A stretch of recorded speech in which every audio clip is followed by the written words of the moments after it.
So I had 8 villages that I was supposed to be a rural development advisor to. I was deployed with a military team.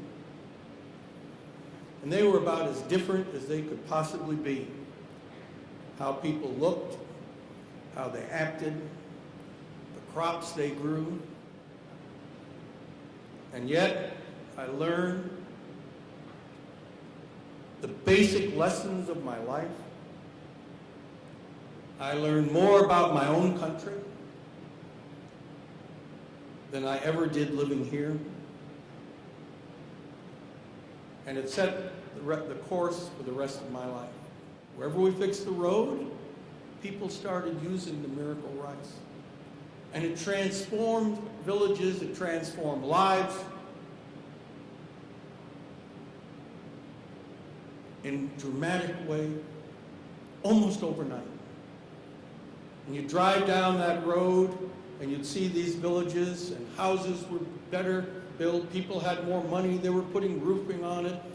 The moms could get sick children out to medical care sooner, so child mortality went down.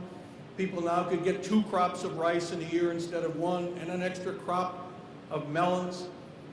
And the Viet Cong insurgency that we hadn't been able to get rid of with bombs and boots on the ground, because they just go underground, seemed unable to withstand this.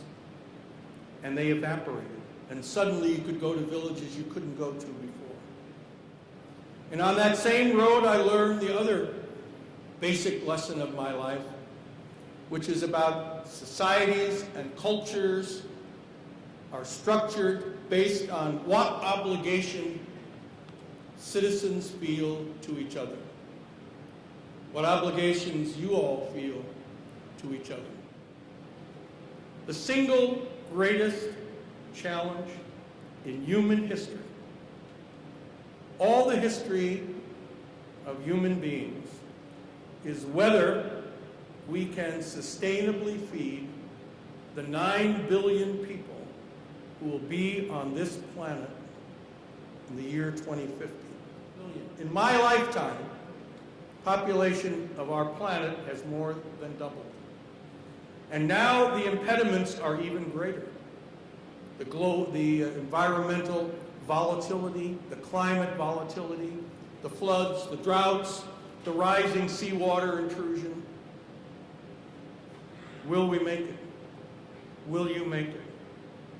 And what will be the attitude of our country, our state, the school, of each of you?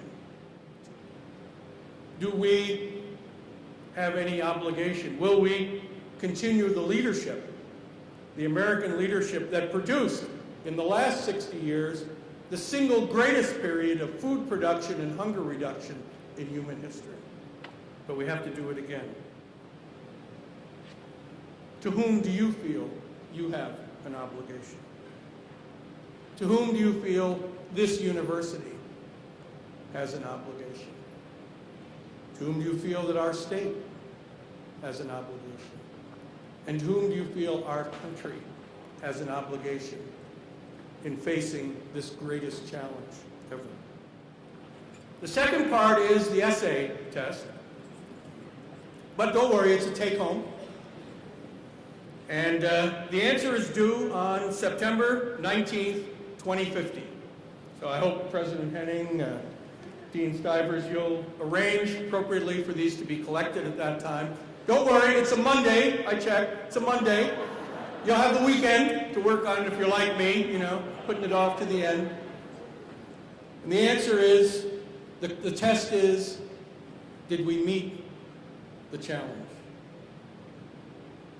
And what obligations did we feel and act on as a society?